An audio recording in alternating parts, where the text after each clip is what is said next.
ডাকসু নির্বাচনের ফলাফল নিয়ে ফেসবুকে যা বললেন রাবি উপাচার্য।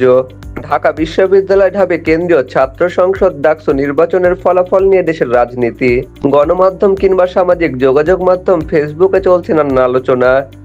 এতে বেশি উত্তাপ দেখা দিয়েছে রাজশাহী বিশ্ববিদ্যালয়ে, কারণ 14 দিন পর 25 সেপ্টেম্বর রাজশাহী বিশ্ববিদ্যালয়ে অনুষ্ঠিত হবে ডাকসু সিনেট ছাত্র প্রতিনিধি হল সংসদ নির্বাচন।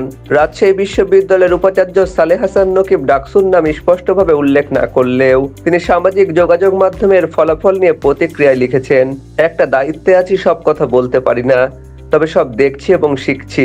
বুধবার 10 সেপ্টেম্বর সকাল 9:30টায় সালেহ হাসান নকিব তার ফেসবুক পোস্টে আরো লিখেছেন, যারা জয়ী তাদের আল্লাহ পাক হটকারিতা এবং অহংকার থেকে মুক্ত থাকার তৌফিক দিন, যারা পারেনি তারা অনর্থক গলাবাজি না করে অন্তত জীবনে প্রথমবারের মতো হলেও আত্মবিশ্লেষণে বসুন। তিনি আরো লিখেছেন, নতুন বোতলে আওয়ামী বাকশালী বয়ান তরুণ প্রজন্ম আর গ্রহণ করবে না। আপনাদের ঠিক করতে হবে আপনারা কি সেই রাস্তাতেই হাঁটবেন। ব্যক্তিগতভাবে কে জিতলো আর কে হারলো তাতে আমার কিছু যায় আসে না।